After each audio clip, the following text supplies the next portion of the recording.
아이, 야 이번에 일본에서 G20 열린다며. 그 원전턴인데 아니야? 지금 나보고 방사능 쐬러 가라는겨? 트럼프 각하 한중러 정상 한 번에 만날 기회는 드뭅니다. 북핵 문제, 미중 무역 분쟁, 러 대선 개입 등등 해결하시고 재선하셔야죠. 아, 안 가도 재선 되는데. 아무튼 갔다가 방사능 때문에 성격 이상해지는 거 아닐까? 일단 중국과는 무역 전쟁을 좀 길게 끄시고요.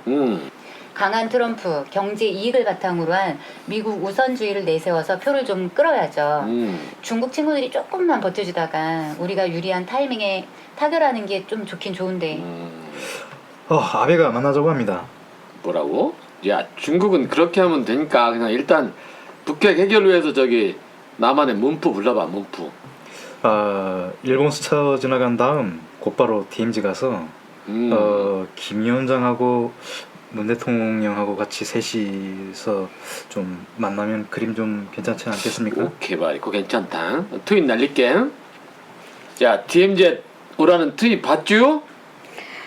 자, 우리 함께 갑시다. 아니, 영부인 목소리가 슬쩍 나는데 이상하다. 어쨌든 굿! 각하 아베가 한국에 무역 보복을 한다고 합니다. 뭐여, 아 찌질한 쪽발이 새끼들. 한번 만나달라고 시하는 것 같은데 어떡할까요? 아, 이게 말이 되냐? 야, 북한에 영향력 촛도 없으면서 정보도 한국보다 처지는 새끼들이. 아우, 아베 때문에 정말. 아우, 하여튼 한국이 나 미워하면 어떡하냐? 그 부분만이 아닙니다. 우리 IT 기업과 경제에도 타격이 있을 것 같습니다. 야, 아베가 나 대선 못하게 하려고 하는 거 아니야? 완전 초치는데?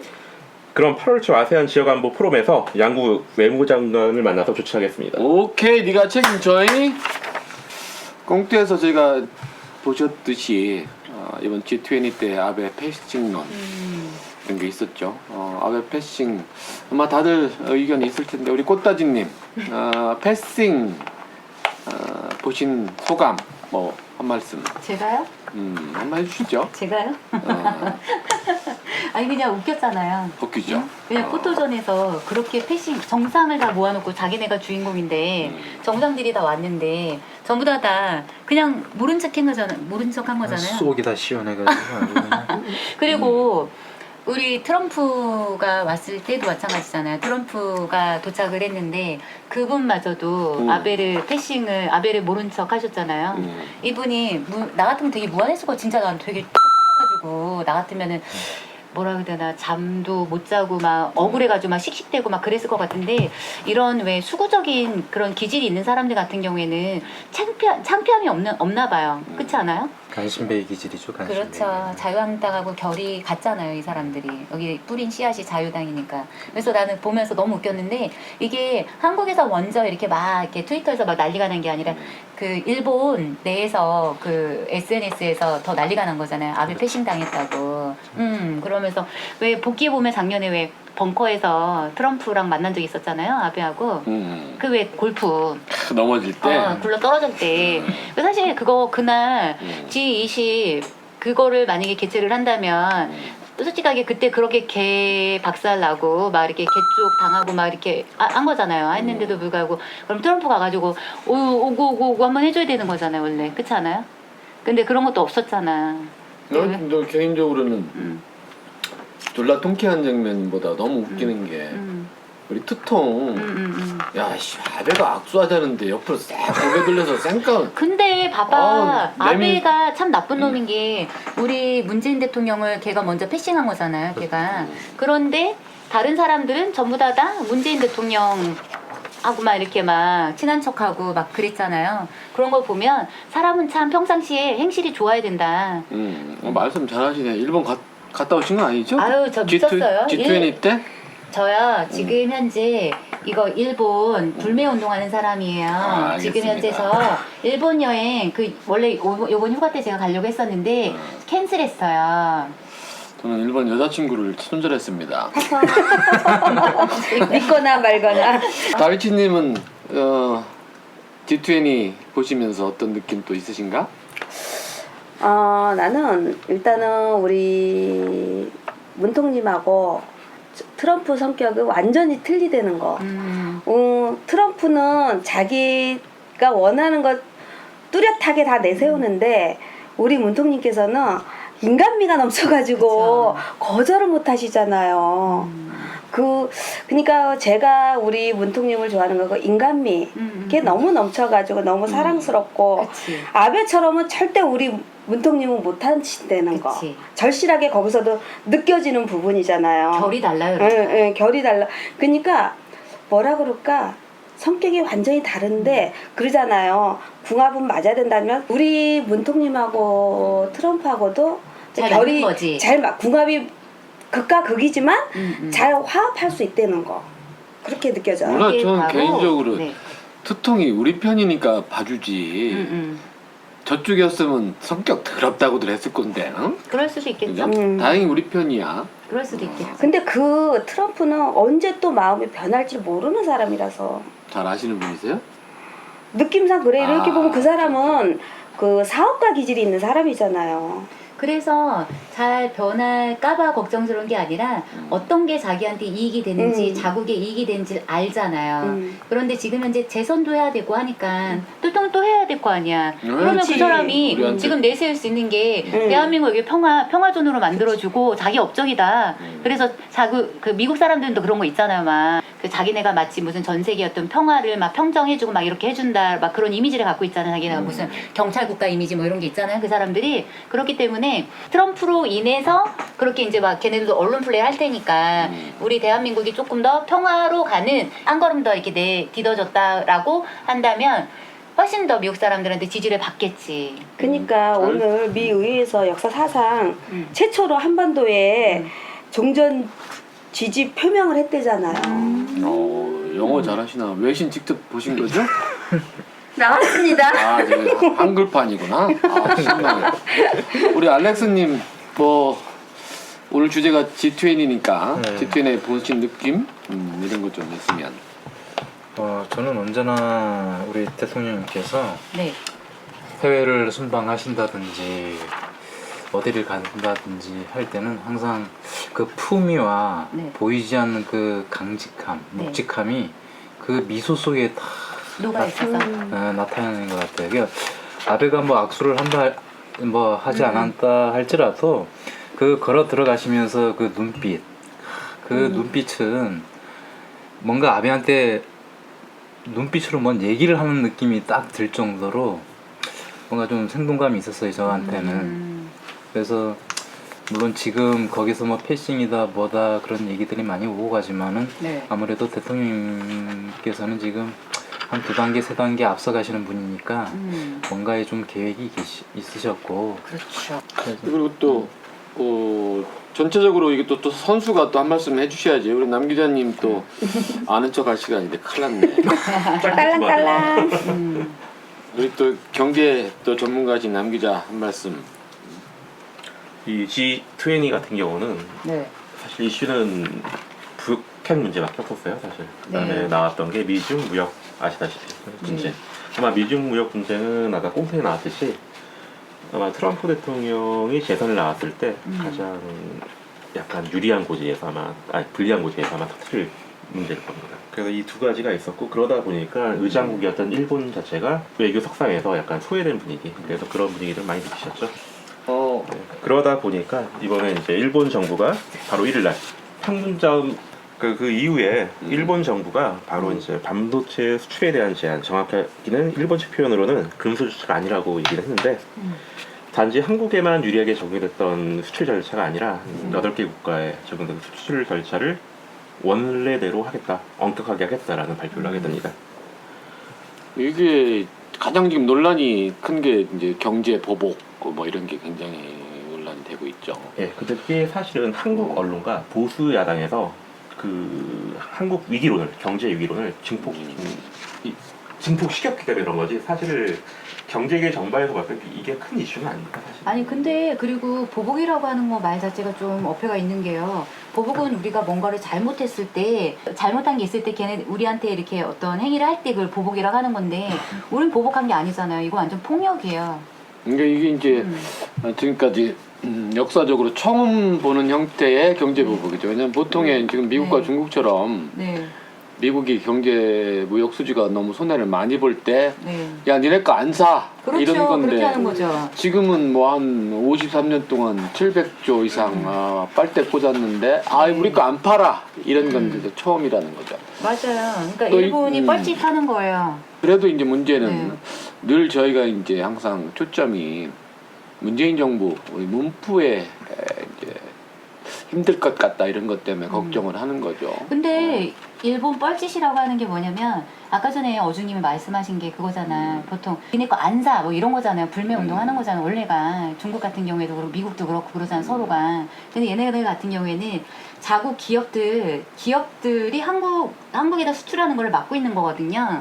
그러니까 엄밀히 따지면 지네 기업도 죽이는 거야. 지네 나라도. 그러니까 뻘짓하는 게 맞다니까. 지금 뻘짓 하는데 지금 뭐 SNS, 트위치나 페북 네. 이런 분위기가 또 뭐 있나?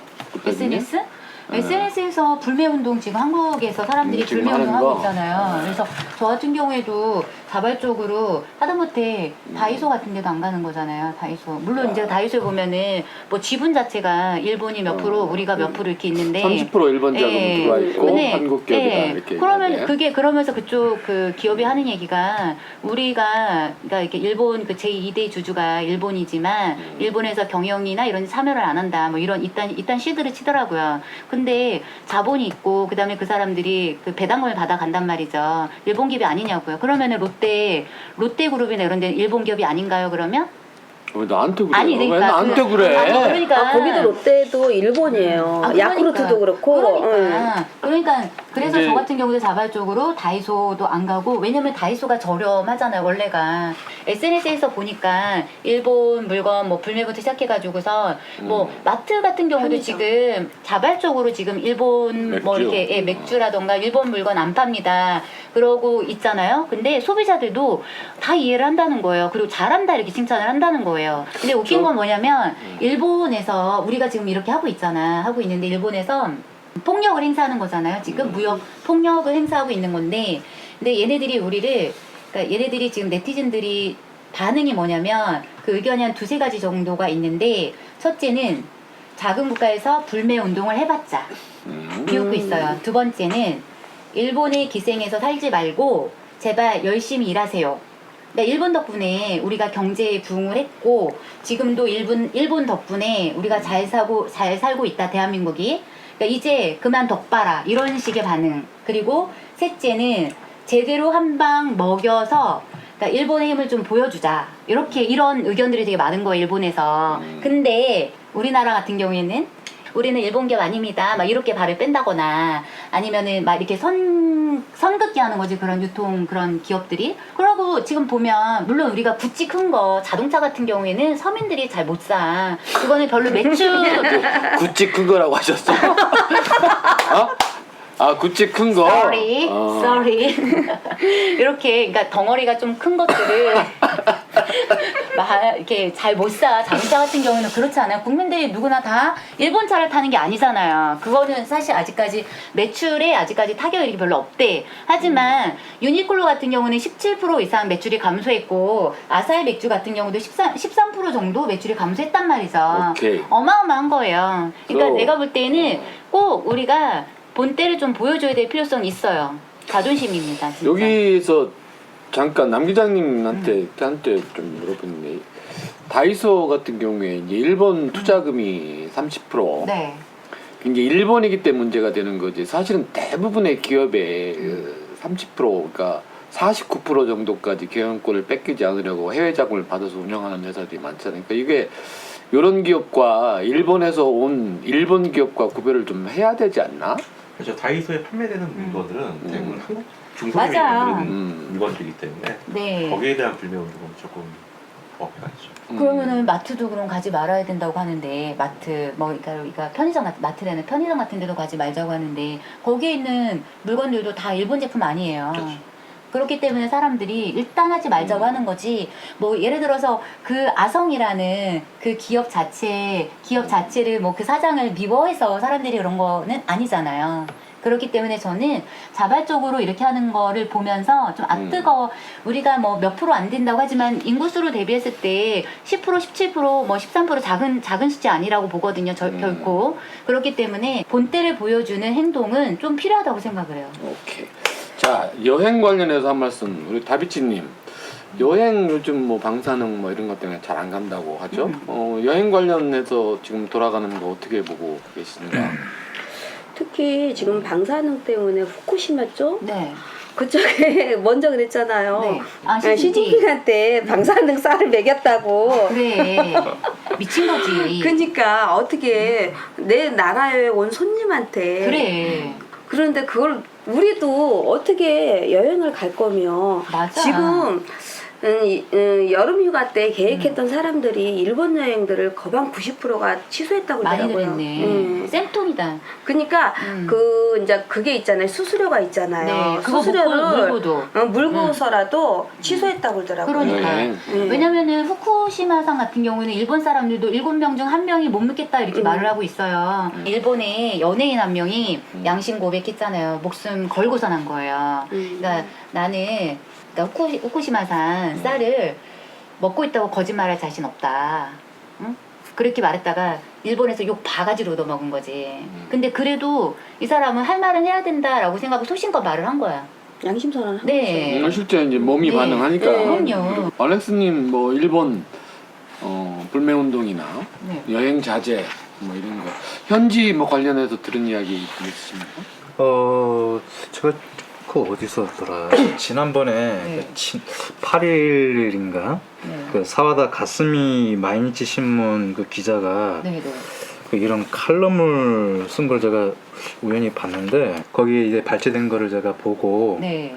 그 내용 보니까 어떤 기사가 나와 있냐면은 그 한일 관계가 악화될 때마다 그 한국에서 일본 불매 운동이 단골맨으로 이제 등장한다고 돼 있고 네. 그 지난 한 25년 동안 네, 네. 그렇게 해가지고 단 한 번도 뭐 성공한 적이 없었다. 이런 자극하네, 식의- 나를 그렇죠. 이런 우리를 막 자극하는 이런 식의 거야? 이제 기사가 나왔는데 문파들이 또 가만히 있는데. 그러니까 실력 행세를 좀 해야 되겠는데 지금? 그래서 그러면서 그 불매 운동의 네. 뭐 이런 역사를 이제 소개한 내용이었던 네. 거죠. 네. 그래서 뭐 1995년도에는 이제 일본 담배 뭐 퇴출 운동이라든가 또 뭐 2001년엔 또 일본 역사 교과서 네. 또 뭐 2005년에 포쇼차 교과서 막 이런 거. 그렇죠. 네. 2005년엔 또 시마네현 뭐 다케시마의 날, 네, 네. 뭐 조례제정 같은 거. 그다음에 2014년엔 또 뭐 아베 정부의 다케시마의 날 네. 이런 뭐 행사에 네. 뭐 정부 관계자들을 뭐 파견한다든지 이런 것들이 많이 이슈가 되면서 네. 일본에 대한 그 불매 네. 운동이 이제 뭐 했었던 거죠. 진행이 됐던 근데 거죠. 제대로 성공을 못했다. 그렇죠. 그런 거죠. 1995년에 일본 담배 퇴출 대상이 된 적도 있죠, 그렇죠? 그렇죠. 알렉스님. 네, 맞아요. 여기 뭐 그 사와다 부장이란 사람이 그 뭐 불매 운동으로 뭐 상점에 뭐 일제 담배를 판매하지 않는다라는 뭐 문구가 붙어 있었고 또 일본 대사관 앞에는 또 대량의 그 마일드 세븐 있잖아요. 네, 네, 네. 그 마일드 세븐 뭐 화형식을 뭐 했다라는 그런 것들을 뭐 지적을 뭐 했던 모양이더라고요. 네. 그때 마일드 세븐의 그 한국 점유율이 전년도 네, 네, 3.5%에서 네. 그 5.7%? 그게 좀 낮았다. 높아진 높아진 거. 불매 운동을 해도 높아졌다. 근데 팔린다 담배는 이거지. 자, 이런 점을 좀 강조를 했어요. 아까 얘기했듯이 뭐 3.5%에서 5.7% 좀 높아졌다라는 이런 뭐 점을 강조를 하면서 네. 그 지난 주말에 그 코엑스에서 2019 서울 사케 페스티벌에 한 5,000명 정도가 좀 몰렸다고 하더라고요. 자, 이런 점을 이제 들면서 불매 운동은 지금껏 뭐 그랬듯이 뭐 성공 못한다 뭐 이런 식으로 이제 말을 했더라고요. 보니까. 그럼 사와다의 디자인인지 사이다인지 불매운동이 실패할 거라는 이야기를 하신 거죠. 왜 실패했다고 보는 건가요?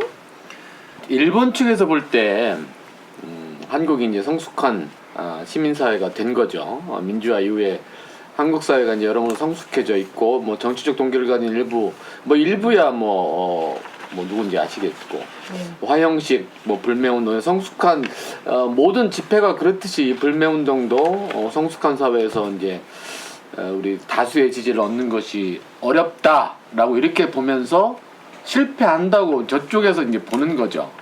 그러니까 어느 정도 깨시민, 이제 성숙한 사회 이런 것들이 문제지. 그런데 왜 갑자기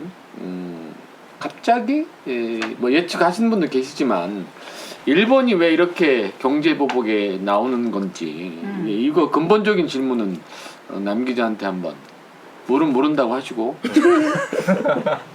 일본의 한국의 보복 정치에 관련된 부분은 배경이 여러 가지가 있어요. 근데 가장 많이 등장하는 이유는 그거죠. 7월 21일 이후 일본에서 벌어진 참여 선거용이다. 이 말을 갖다 이제 많은 언론사들이 얘기를 하고 있고 많은 전문가라는 사람들이 트레일에 나서 떠들고 있어요. 네. 근데 이게 재미진 것은 강제징용 배상 판결은 언제 나왔죠? 작년이었어요. 그렇죠. 확정된 거 말하는 거죠? 예. 대법원 네. 판결 예. 얘기. 근데 네. 거기에 대한 보복이래요. 근데 그 보복을 하려고 하면 판결 이후에 하는 게 당연한 거 그쵸. 아닙니까? 근데 지금에 와서 예. 그다음 또 문재인 대통령이 역사 척사에 대해서 언급을 해요. 어디서? 네. 작년 한미 정상회담 뉴욕에서. 맞아요. 맞아. 거기서 이제 하해치유평화재단 해산에 대해서 이제 강력하게 얘기를 하시죠. 네. 그러면 그때 일본이 보복 조치를 해야 되는데 네. 왜 지금 한다는 거냐? 라는 점에서 이걸 선거용이다라고 얘기를 하는 사람들이 많죠. 그렇죠. 제가 봐도 그런데요. 네, 꽃다지님이 생각하실 때는 네. 이게 선거에 네. 이런 보복 조치들이 네. 도움이 될까요? 일본은 도움이 될 수 있다고 생각해요. 일본 내에서는. 네. 도움이 될 수 있는데 의외로 또 지지율이 떨어졌죠. 근데 일본은 우리가 생각하는 거랑 좀 많이 다른 부분이 있어요. 우리가 겉으로 볼 때는 지금 지지율이 뭐 좀 떨어지고 한 것 같지만 일본 같은 경우에는 수구 꼴통들이 훨씬 더 많아요. 그러니까 사회 단체 사람들 같은 경우에는 미안한 마음으로 한국 사람에 대해서 한국에 대해서 사죄하려고 하고 개인적으로 작은 단체들이 이렇게 한국에 와서 미안해하고 한국에 어떤 일이 생겼을 때 도와주려고 하고 아파하고 이런 모습들이 있긴 하지만 이게 전체가 아니라는 거예요. 굉장히 적은 숫자고 절대 다수는 무관심하거나 아니면 우익이 더 많아요. 그러니까 일본 우리가 볼 때는 수구 꼴통이지만 일본 내 우익들이 훨씬 더 많기 때문에 제가 볼 때는 일본한테는 지금 현재로서 이런 행동이 언론을 이렇게 언론 플레이하는 것 자체가 일본한테는 도움이 될 거라고 생각해요. 저는. 그 말이. 근데 이제 그게 네. 이렇게도 일본 시민들은 이런 생각을 갖고 있어요. 맨날 한국이라는 나라와 네, 중국이라는 네. 나라가 네. 맨날 일본 과거사 배상을 해라, 사죄를 해라. 몇십 년째 그러고 있거든요. 그것 때문에 피로감이 있다. 네, 그런 것 때문에 이제 지루한감이 있는 거죠. 아베를 뭐 좋아하든 말든 간에 네. 이런 피로감 때문에 아베에 대해서 환영하고 있다라는 거죠. 예, 그렇죠. 질렸으니까. 그러니까 그러니까 제 말이 맞는 거잖아요. 예. 제 생각이 맞는 거잖아요. 그렇죠? 실제 우리는 뭐 맞거나 틀리거나 자기 생각 말하면 하면 되니까. 되니까. 근데 다 맞았어 지금까지. 맞았어요. 두 번째로는 미중 무역 분쟁을 보고 일본도 시작해본 것이 아니냐라는 얘기예요. 이거는 아까 이제 꽁트에서 나왔듯이 네, 네. 일본이 그 북핵에서 네. 완전히 배제가 돼버렸잖아요. 어떻게 그렇죠. 보면. 예. 그러다 보니까 네. 동북아의 역학 구도에서 네. 일본이 밀린 거예요. 그렇지. 그럼 일본도 존재감을 나타내야 될 거지 않습니까? 네. 그러기 위해서 이용한 것이 바로 이 한국에 대한 무역 보복이다. 근데 라는 이거 위배되는 WTO에 위배되는 거잖아요. 일본 하는 짓거리가 지금 근데 WTO에 위배가 된다고 하더라도 네. WTO가 어떤 강제적으로 강제성은 없지만 없죠. 하지만 전 세계적으로 왕따 짓을 하고 있는 거잖아요. 그러니까 내가 이런 더러운 놈이다. 완전히 양아치 짓 하는 거다. 그렇게 하는 모습을 지금 전 세계에 타전하고 있는 거니까. 그럼에도 불구하고 미국이 WTO 네. 계약을 갖다가 그렇지. 네. 엎는다고 해서 누가 비난할 수 있는 사람 없죠. 이게 그렇죠. 이제 국내나 해외나 네. 정치가들은 네. 그러니까 지금 말씀하신 대로 전 세계 이미지가 나빠진다라고 생각하면 안 해야 되는데 네. 결국은 내 선거, 내가 당선되는 우리 당의 선거 네. 그거의 목적을 다 포인트로 맞추면 가능한 일이 이제 벌어지는 근데 거죠. 자유한국당하고 똑같아요. 우리나라가 지금 현재 문재인 대통령한테 이미지를 나쁜 이미지를 계속 씌워서 그 경제가 나빠지게끔 만들어서 그래서 다음에 총선 때 자기네가 이기려고 하는 거잖아요. 지금 우리나라가 망하든 말든 지네가 이겨야 되니까 그런 짓거리랑 어쩜 그렇게 자유한국당하고 그러니까 토고 애족들하고 일본 놈들하고 똑같은지. 원래 그 DNA가 같기 때문에 그러니까요. 같겠죠. 진짜로. 그래서 이 반도체 위기론이 네. 지금 현재 국가적 위기론을 계속 부상을 시키고 있어요. 언론들과 네. 보수 야당 쪽에서. 네. 그럼 이런 측면에 대해서 김어준님은 어떻게 바라보고 계신가요? 수박 겉핥기 그냥 네. 생각하는 건 이래요. 반도체 위기, 뭐 경제지, 뭐 지금 난리던데 이걸 깊게 들어가서 알기는 사실은 조금 어렵더라고. 네, 근데 저도 되게 어렵더라고요. 이제 저희가 네. 주위에 보면 한국 제품들이 너무 좋아져서 일본 제품이 잘 안 보이는데 이게 핵심 부품 어떤 소재로 다 들어가 있다는 거 아니에요? 그쵸. 지금 그죠? 맞아요. 여기 보면 이제 뭐 이 중에 가장 타격을 보는 것이 대부분 뭐 비메모리 반도체 분야다 네, 이렇게 네. 이거 사실 뭔지 모르겠어. 메모리 반도체 분야 부분은 사실상 반도체 사이클의 뭐 하강으로 뭐 이미 만들어진 상품 재고가 꽤 된다. 뭐 그래서 메모리 반도체 뭐 직접적인 타격은 제한적이다. 네. 뭐 이런 이야기 나오는데 솔직히 말씀드리면 이해가 잘 안 가고 재고가 얼마인지 실제로 이게 어떤 타격을 줄지에 대해서는 조금 네. 궁금해요. 전문가는 아니어서. 근데 이제 개인적으로는 이런 바람이 있죠. 이번 기회가 찬스다. 네. 제가 이제 여러 차례 말씀드리지만 대체할 수 있는 소재 산업을 육성하는 기회. 물론 이낙연 총리님도 한 1,500 정도 요구하시고 굉장히 많은 정부에서 신경을 쓰는데 지금까지 해방 이후에 재벌들이 네. 거의 일본어를 할 줄 아는 총수들이었잖아요. 그렇죠. 그러니까 일본과 편안하게 장사를 해먹은 아유, 거지. 그것도 있지만 여태까지 우리가 이게 벌써 얼마 전부터 이게 이런 얘기가 나왔냐고요. 이게 지금 현재 일본이 무역 보복을 이렇게 폭력을 행사를 하고 있어서 지금 발등에 불이 떨어져서 그렇지. 이거는 벌써 10년 그 전부터 얘기가 나왔던 거잖아요. 이거 개발해야 된다 이런 얘기를 했었는데 대기업 이 새끼들이 어떻게 했냐고. 중소기업들 그런 기술도 다 빼가고 그다음 단가 후려치고 이러면서 우리 기업들 제대로 안 살리고 죽이고 그러면서 일본 거 계속 갖다 쓰고 이 개새끼들이 이런 거 아니냐고요. B. 하여튼 뭐 어렵겠죠. 지금은 어렵고 네. 대체하는 게 뭐 1, 2년에 되는 게 아니기 때문에 네. 투자 R&D 많이 해야 되고 하겠지만 어쨌든 정신 차려야 돼요. 늦었을 때가 이제 시작이니까. 그렇죠. 네. 5년 10년 장기적으로 보면 네. 새로운 먹거리 우리 산업으로 다 대체하면 네. 하여튼 찬스일 수도 있다 봅니다. 그런데 증권 시장 뭐 요동치는 거 좀 있나? 알렉스님? 증권 시장의 움직임은 어떤가? 제가 그렇지 않아도 오늘 그 여의도 증권가를 좀 네. 이렇게 한번 훑어봤어요. 네네. 근데 그 하나 금융투자 관계자가 하는 말이 그 전면적인 수출 금지가 아닌데다가 그 일본도 반도체 네. 선단공 그 정용 소재를 그 한국으로 수출하지 않으면은 네. 그 대만 이외에는 그 수요처를 확보하기가 힘들다고 그러더라고요. 네. 그래서 그 NH 증권도 네. 그 일본 정부가 실제로 이 품목들에 대해 가지고 네. 수출 규제를 이제 규제할 경우 이 삼성전자나 SK 하이닉스 이런 이제 국내 반도체 기업의 생산에 네. 좀 많은 차질이 뭐 있을 거다 그런 전망들을 지금 내놓고 있더라고요 보니까. 다만 이제 그 한국 수출 비중이 높은 그 일본 기업들의 그 피해 있잖아요. 그쵸. 피해가 지금 예상된다는 그런 말들이 지금 이렇게 뭐 주위에서 돌고 있고, 네. 그 TPP 그 환태평양 경제 동반자 협정이라고 있죠. 네.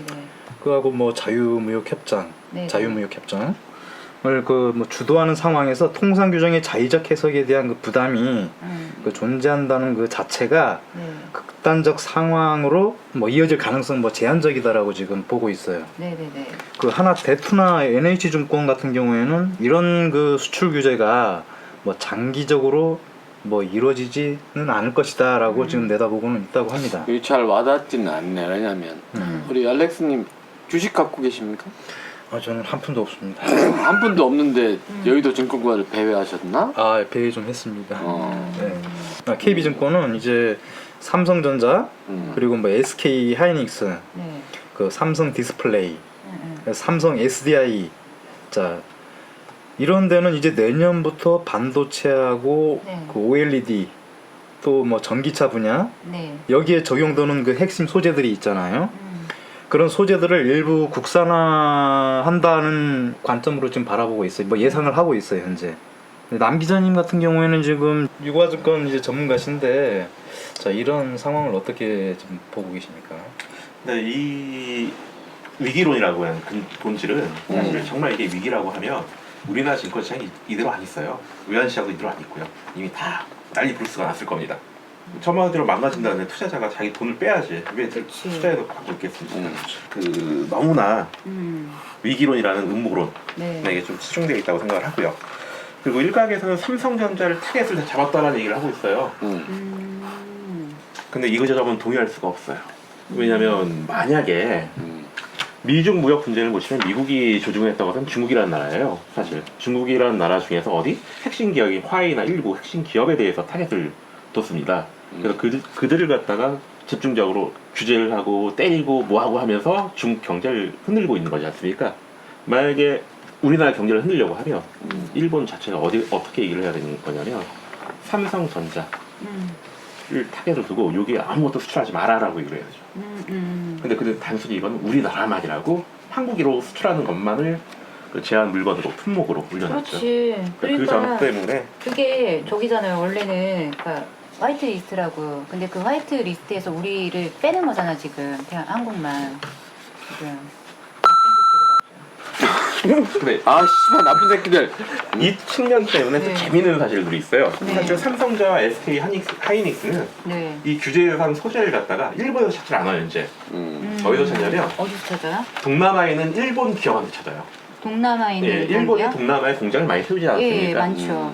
그 브라소 같은 경우는 심지어 송대도 있어요. 우리나라 브라소 생산 공장이. 우리나라에도 TPO라고. 있다고? 예. 송도에 일본 기업이 하나 있습니다. 거기서 우리나라 그 삼성전자나 하이닉스 납품을 하고 있어요. 그러면은 걔네는 상관없는 거예요? 걔네는? 그렇죠. 한국 내에 들어와 있는 기업이고 동남아시아에 있는 기업들이기 때문에 일본 정부의 규제를 받지 않기 때문에 아. 그래서 이제 삼성전자나 하이닉스 같은 경우는 그런 쪽에서 소재를 갖다 수입해 들려 갖고 그 브라수가 지금 뭐 북한의 전략 뭐 수출이 됐네 안 된다 말이 많은 예. 그거죠. 그거는 그것 때문에 막 이낙연 총리께서 오늘 또 뭐 이렇게 말씀하셨잖아요. 우리는 그거는 말도 안 되는 얘기고, 그리고 또 북한하고 그렇게 몰래 하는 그런 것들의 발각에는 그러니까 뭐 바로 차단한다고 그런 얘기 비슷하게 하셨죠. 네, 그렇죠. 예. 그 문제에서 물론 오늘 주제는 아니어서 말씀은 안 드리겠습니다만 네. 조원진 이름이 어디서 튀어나오대. 네. 따로 다음 기회에 조선일보 합작이라고. 하태경 의원. 하태경하고. 예. 하태경 의원 발언 뒤에 있어요. 거기다. 기라성 같은 이름이 튀어나옵니다. 네. 일본과 관련해서. 우리 저 다비치님 일본 기업체들 반응 뭐 좀 들어보고 아시는 게 좀 있으시면 의견 좀. 일본 업계에서는 컴퓨터의 필수, 불가피한 반도체 메모리의 수급에 지장을 초래할 수밖에 없다는 우려가 높아지고 있다 해요. 세계 반도체 제조 시장의 60-70%를 차지하기 때문에 일본 컴퓨터 업체, 바이오 같은 업체는 뭔가 영향을 받을 것 같은 느낌이 틀림이 없는 것 같아요. 일본에 있는 일본 예, 업체들 말씀이죠. 예. 그 외에도 요미우리 등이 인터뷰한 일본 통신전자기기 회사 NAC의 이도 다카키 사장은 전국에 있는 데이터 센터에 쓰는 반도체를 한국에서 들여오고 있다며 난감해하고 있어요. 수출 규제로 사실 일본뿐만 아니라 미국의 IT 기업들도 골머리를 앓고 있다라고 보고 있고요. 그렇게 되면 과연 트럼프 대통령이 가만히 있을까요? 그래서 장기적일 것 같지 않나요? 꽃다지님. WTO 이사회에서 한일 간 경론이 발생하고 있는데 어떤 내용인지요? 예, 공방이 치열했다고 해요. 공방이 치열했다고 하고, 우리 백지아 대사는 일본이 오사카 주요 20개국 G20 정상회의 의장국으로서 자유롭게 공정한 무역을 강조한 직후 이러한 조치를 발표한 것에 대해서 유감을 표명한다. 이러면서 조속한 철회를 요구를 했어요. 그러니까 일본의 수출 규제는 한국만을 대상으로 하고 있다면서, 그러니까 일본이 수출 규제 근거로 주장한 신뢰훼손과 부적절한 상황이 현재 WTO 규범상 수출 규제 조치의 근거가 될 수 없다는 점을 강조했고, 이번 일본의 조치가 전 세계 전자제품 공급망을 교란시켜서 일본을 포함한 전 세계 산업에 부정적인 그런 영향을 미칠 수 있고 자유무역 가치를 심각하게 훼손한다는 점을 어필을 했거든요.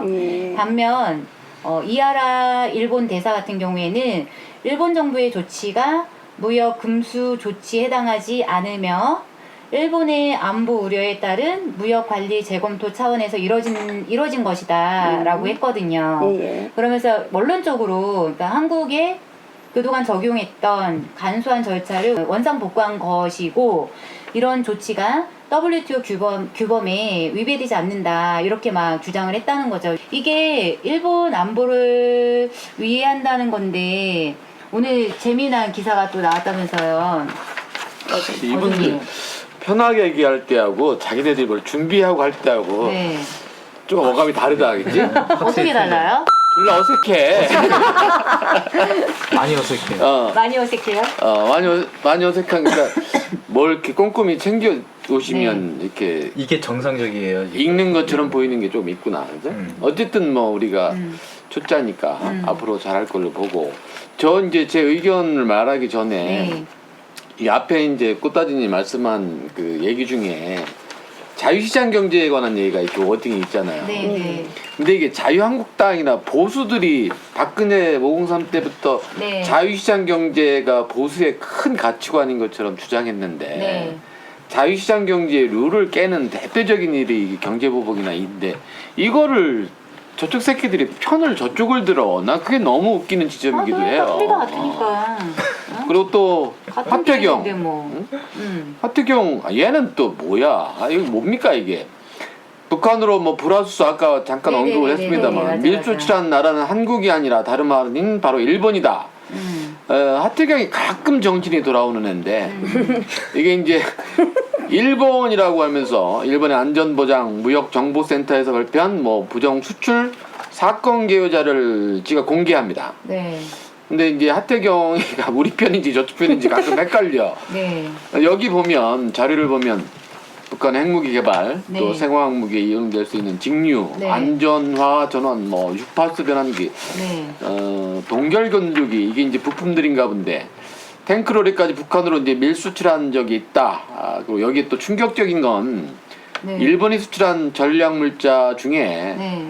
3차원 측정기에 대한 무기가 있는데 이게 리비아 핵시설에서 발견됐다. 뭐 이렇게 하태경이 폭로를 합니다. 네네네네네. 3차원 측정기가 이 새끼들 뇌구조 측정하는 거 아닌가? 아니 근데 지금 현재 조원진이라 했잖아요. 조원진이도 조원진. 나오죠. 예, 예. 어. 그러니까 불화수소가 어쨌든 한국에서 뭐 이렇게 수출된 그런 자국산 그런 불화수소가 북한에 반출됐다 뭐 이런 의혹 제기를 막 하는 조선일보랑 막 지금 현재 막 둘이 짬짬해가지고 막 그러고 있잖아요. 근데 그리고 이제 그 일본에서 그렇게 주장을 하고 있다. 의혹을 지금 얘기를 하고 있는 거잖아. 그렇게 하고 근데 만약에 그게 진짜 그런 거 같다라고 하면 지네가 그 증거를 내놔야 되는 거잖아. 일본 그 새끼들이 증거 대놓고 지금 말만 계속 이렇게 흘리는 거잖아 지금. 자유한국당 똑같다니까 지금. 근데 문제는 정말 그게 수출이 됐으면 네. 미국이 저렇게 안 있죠. 아 당연하죠. 그쵸. 난리 나는 거지. 그러니까 근거 없는 주장을 하면 그런 외놈들도 문제잖아요. 외놈들도. 꼭 외놈 얘기할 때 저한테 얼굴 보고 삿대질하고 이러니까 불편해 죽겠네 아주. 아 근데 이런 불확실한 이야기를 언론이 뭔가 이렇게 팩트 체크를 해줘가면서 해야 되는 게 맞잖아. 근데 그러지 않고는 계속 이렇게 오히려 거기에 나팔수 노릇을 해주니까 더 열받는 거예요. 나 같은 경우는. 남 기자님 쳐다보고 이게 부담스럽대잖아. 근데 뭐 저희가 사실은 기레기들한테 네. 큰 희망을 안 가진 지 사실 오래돼서 그렇긴 한데 아니 그러니까 멋 모르는 어르신들 같은 경우에는 그 뉴스를 본다니까 그걸 믿는다니까. 또 나보고 얘기하네. 난 안 본다고. 남 기자님 아니 보라고. 근데 이 경제 폭파 지금 우리한테 나는 경제 폭력이라고 하는 건데 그 문제 때문에 강제징용 그 피해자 할아버지 있잖아요. 할아버지가 자기 때문에 그런 거 같다고 되게 미안해하고 이제 왜 그분이 미안해야 되느냐고. 그치. 그분 때문에 그런 게 아니잖아. 그분 솔직히 말하면 아까 남 기자님도 말씀하셨지만 작년에 그 판결이 났잖아요. 그러면 작년에 그 얘기가 바로 이렇게 맞대응을 했었어야 되는 건데 이제 와서 그치. 그러는 거잖아. 그것 때문이 아닌 거잖아요 지금. 걔네들 지금 현재 선거에 이기려고 그 지랄 떠는 거잖아 지금. 그런데 왜 우리 할아버지가 우리 우리 국민 그때 국가가 되게 힘이 없어서 보호해줘야 돼. 우리 국민을 보호해주지 못해서 그렇게 희생당하게 만들었고 몇 분 남아있지도 않은 그분들이 왜 이제 와서 그것도 그게 배상 금액이 제대로 된 배상 금액도 아니잖아요. 엄밀히 따지면. 그런데도 불구하고 어쨌든 그렇게 판결이 그 대통령이 바뀌고 제대로 된 그 국가의 틀을 지금 현재 이제서 다시 시작을 해서 만드는 그 과정이 있기 때문에 그 판결이 또 났던 거잖아. 났던 건데 근데 그분들이 왜 이것 때문에 자기네 때문에 우리가 지금 현재 대한민국이 이렇게 힘들어진다. 그래서 막 미안해하고 그래야 되느냐고 난 너무 마음이 아프더라고요. 그러니까 아베가 그러잖아. 박정권 때 그 약속했던 그거 이행하라고 막 우기고 있잖아 지금. 원래는 그 3인방 있잖아. 그 3인방한테 그 매국, 그 친일 매국 3인방한테 박근혜 포함해가지고 양승태 그러니까. 이런 사람들한테 책임을 물어야 되는 거잖아. 근데 지금에 와서 지금 그걸 물고 늘어지고 있잖아 아베가. 이게 아무튼 올라가면 박정희 때까지도 올라가죠. 그치, 이게, 다 올라가지. 이게 일본에 받은 자금인데 어찌됐든 이제 하태경이 뭐 가끔 이상한 소리를 해서 좀 네. 헷갈리게 만드는데 일본이 말 그대로 이제 블랙리스트 자기가 자기들 블랙리스트를 만든 꼴이 됐죠. 그렇죠. 그래서 일본이 이제 거꾸로 제재를 받아야 되는 상황인데 뭐 하여튼 그렇습니다. 이런 상황 남 기자 네. 뭐 이런 거 문재인 정부의 어떤 영향이 또 우리 편에 오히려 잘 된 거죠. 잘 됐다고 보십니까? 왜냐하면 지금 이제 기업 총수들 모아놓고 국무회의를 영상하는 그런 회의도 하고 누가 밖에서 외부에서 봤을 때는 네. 참 기업하고 대화 시설이 잘 이루어졌다라고 볼 수밖에 없어요. 사실은 대화도 많이 하고 있고요. 그러면 지금까지 이제 보수권이나 보수 야당, 보수 언론에서 얘기했던 반기업적인 정부가 바로 문재인 정부다라고 하는 공격이 앞으로는 먹힐 것 같겠죠. 친기업인가 이제? 신기합이죠. 어떻게 보면 비즈니스 프렌드 어려움에서 처하니까 도와주고 있고. 어제 기업 총수들 30여 명 해서 아마 이제 인원이 너무 많기 때문에 네. 1인당 3분을 주어진 것 같아요. 3분이어도 90분이 되잖아. 야, 그것도 언론에서 3분 얘기하게 끌어다 놓고 했다고 그걸 또 씹대. 아우 징글징글해가지고. 아 예? 근데 이제 똑같은 얘기로 한미 동맹을 공고하다고 트럼프 대통령이 말하지 않았습니까? 네. 근데 그 다음날 또 까는 걸 보세요. 맨날 한미 동맹이 뭐 어긋났다, 뭐하다, 약하다, 균열이 일어나고 있다라고 얘기를 하고 있는데 미국 당사자인 트럼프 대통령이 한미 동맹이 지금보다 더 굳건할 데가 없다라고 얘기를 하고 있지 않습니까?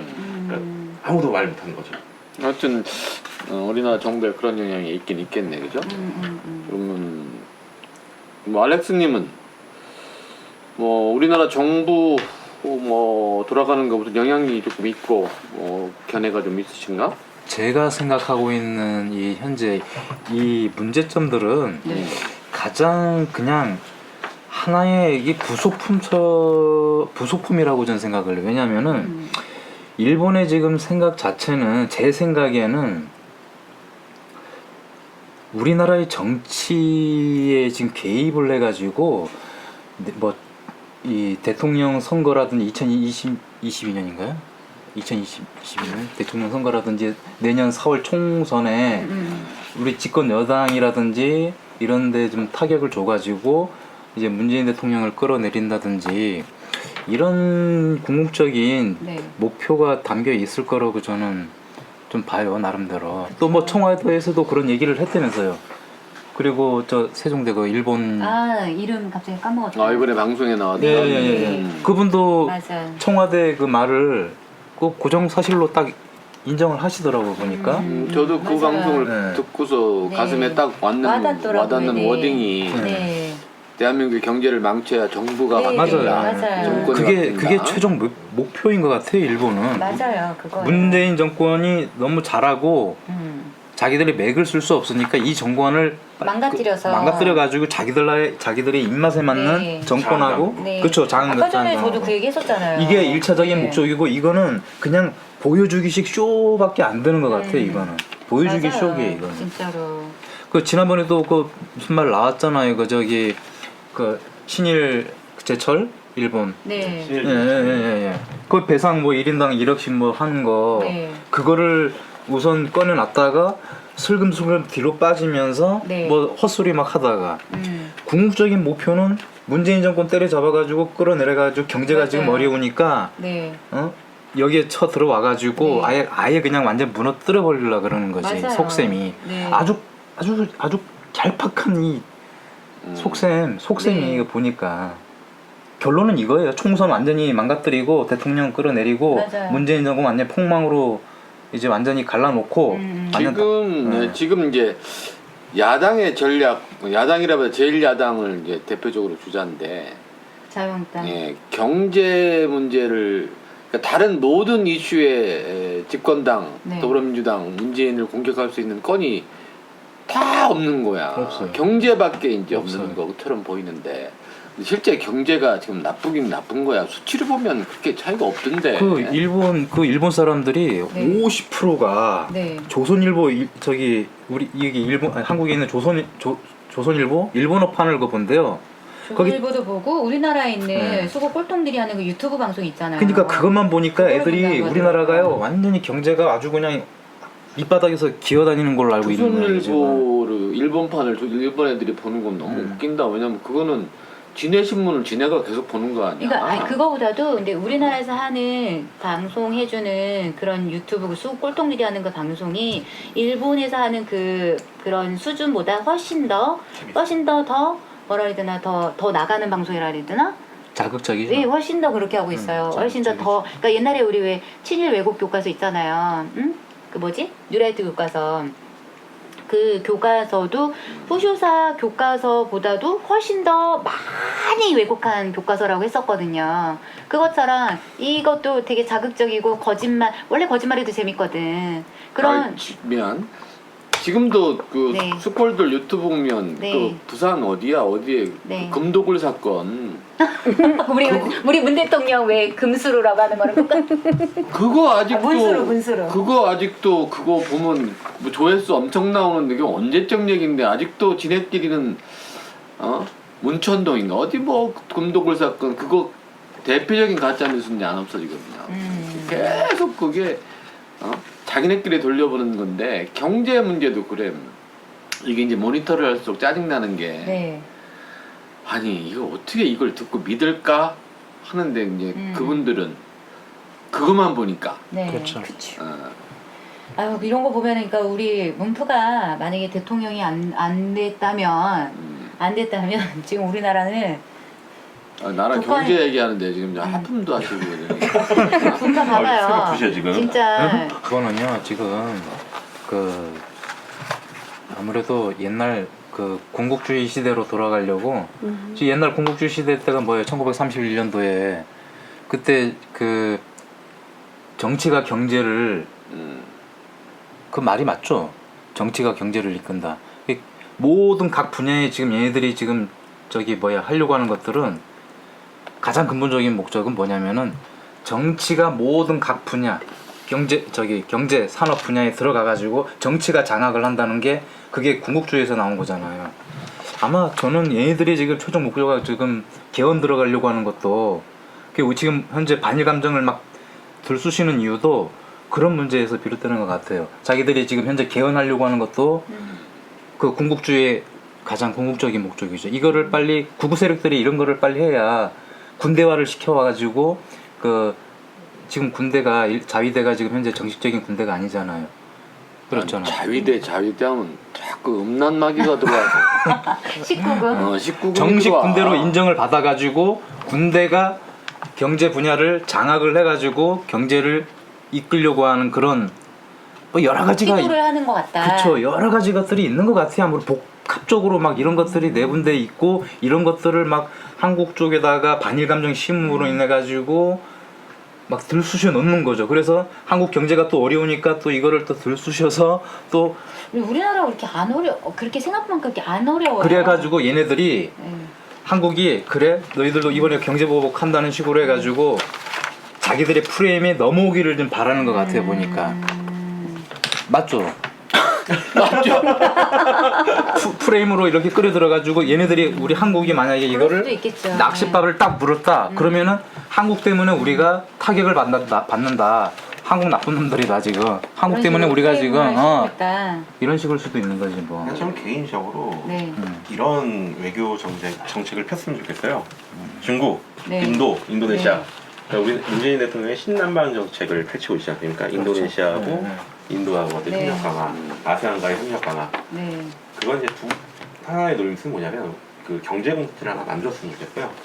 중국까지 집어넣고 그러면 그 상황이 되면 일본을 거기서 빼버리는 거예요. 그러니까 중국에 붙는 거지. 중국 이하 그 아세안하고 같이.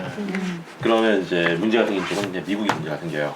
미국의 이제 외교 전략은 사실은 가상 적국인 러시아와 중국을 봉쇄하는 거거든요. 그러니까 아프가니스탄, 중동 이런 그 어디야 러시아 쪽에 우크라이나 크림반도 전쟁 있죠.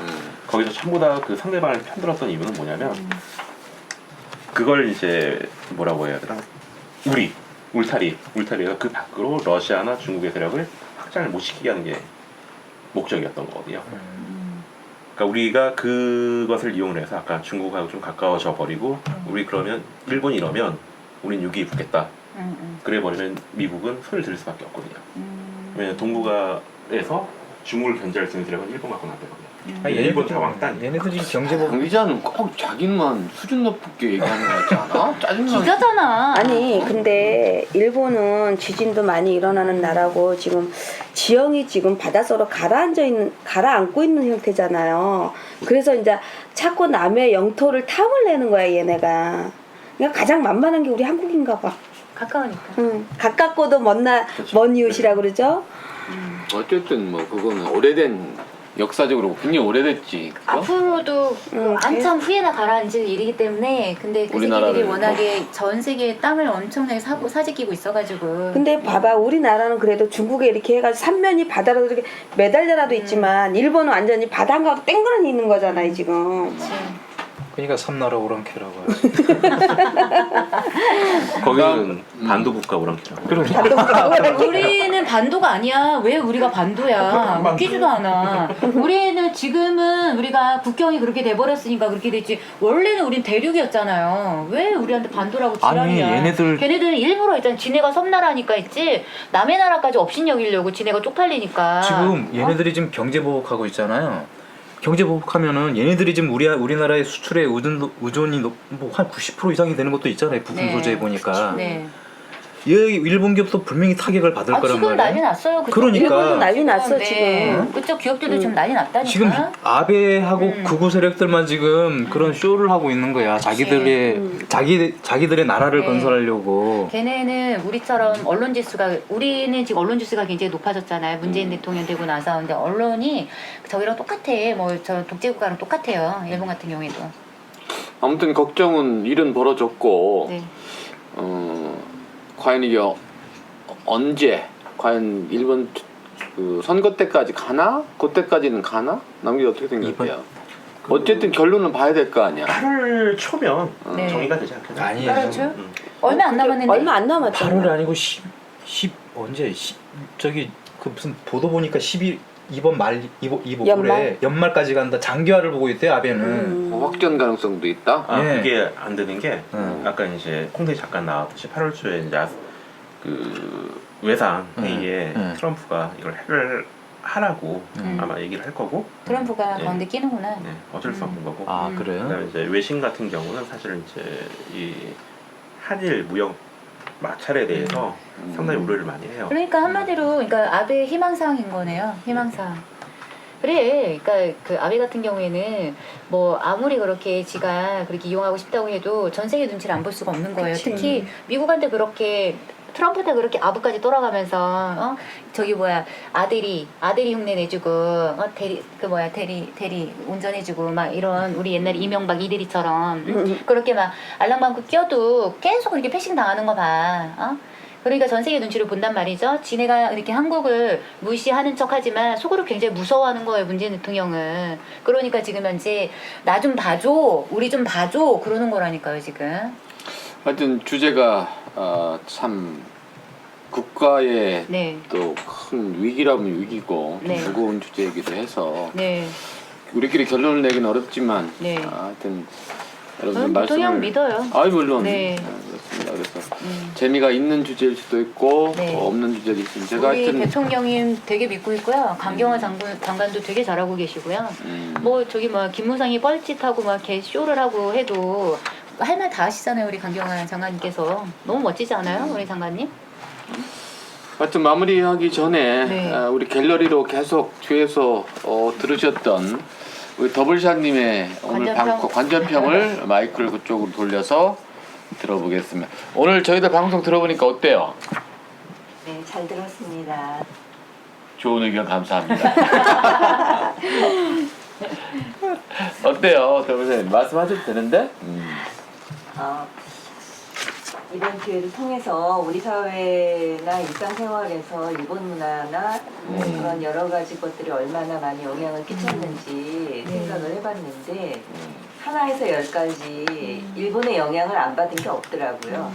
일본 기업이나 뭐 식품에서부터 문화, 책, 심지어는 음악까지 하나도 영향을 미치지 않은 게 없더라고요.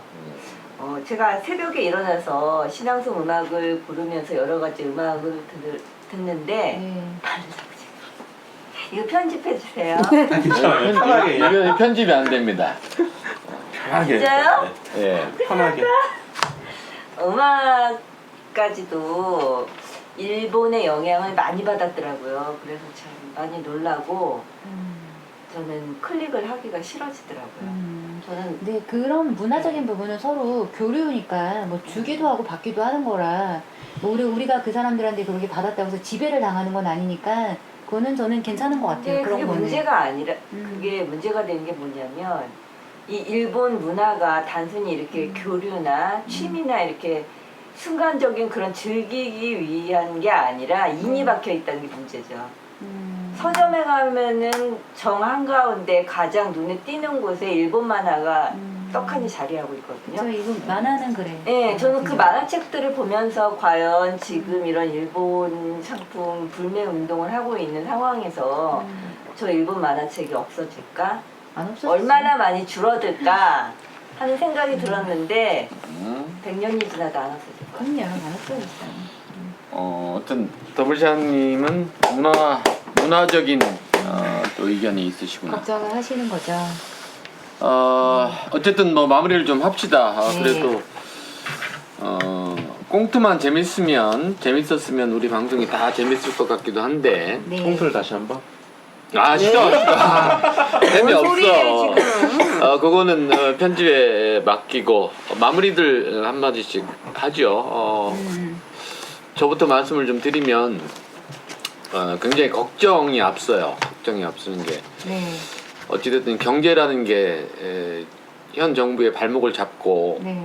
그거 자꾸 이제 경제밖에는 실제로 조금 경제 수치가 낮아지기도 하고 네. 그런데 일본 애들하고 우리 토착 외국하고 정말 한 팀처럼 거기다 기레기까지 묶어서 문재인 대통령 힘들게 하는구나라는 게 너무 보이기도 하고 그게 이제 저희들 다 힘들게 하는 모양이 여기 어떤 형태든지 확전은 안 된다 쪽이 저는 힘을 실고 네. 양측 다 아마 빠른 시간에 속내는 그럴 걸 같아. 빨리 마무리를 져야 네. 그런 것 같아서 하여튼 제 생각은 길게 안 끌었으면 이런 생각입니다.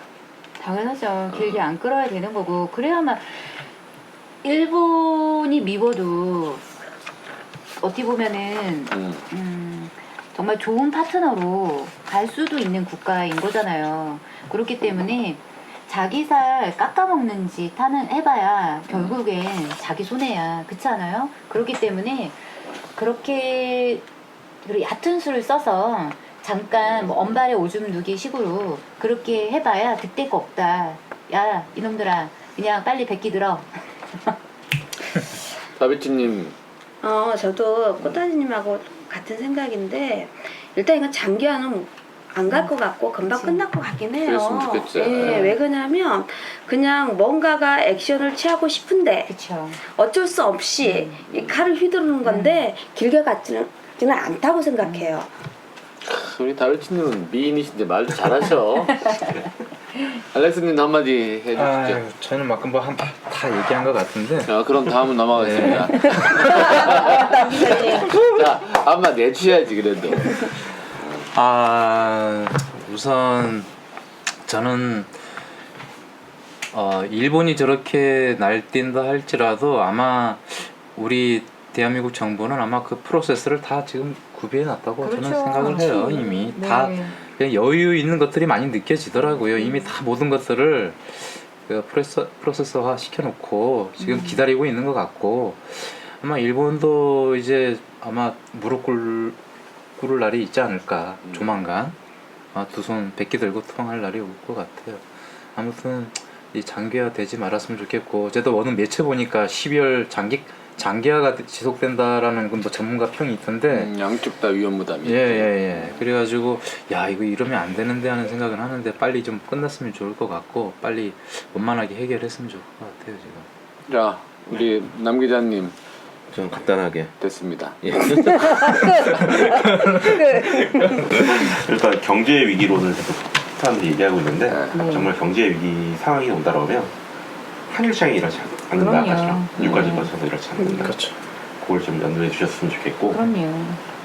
이제 마지막으로 말씀드리는 거는 대한민국 사람들은 70년대, 80년대 고성장 시대의 경제 성장 지표를 그러니까 추억하는 것 같아요. 그럴 수도 있겠어요. 2000년대 들어와서 이미 얘기 나왔던 저성장 시대로 들어섰다고 하는데 그거 자체를 지금 있는 40대든 50대든 60대든 70대든 80대든 각오를 못 있는 거예요. 그래서 지금 우리나라 경제가 위기라고 얘기하는 거죠, 사실. 뭐 빈부격차나 사회 계층 간의 격차는 좀 많이 날 수 있더라도 그 다른 국가들 네. 우리와 비슷한 규모 또 우리보다 좀 많은 규모를 봤을 때 경제 성장 지표는 그렇게 부정적이지는 않습니다. 전문가분들도 그렇게 비슷하게 얘기하시더라고요. 근데 경제가 힘들면 금값이 더 오르는데 금값이 지금 떨어지고 있어요. 금 혹시 많이 가지고 계십니까? 많이 없어요. 금값이 완전히 떨어지면 좀 살려고 그래요. 자, 하여튼 뭐 오늘 방송은 여기까지입니다. 오늘 내일엔 정알못들의 이야기 출연해주신 꽃다지님, 남기자님, 알렉스님, 이쁜 다비치님, 또 대전에서 멀리 오신 어중님,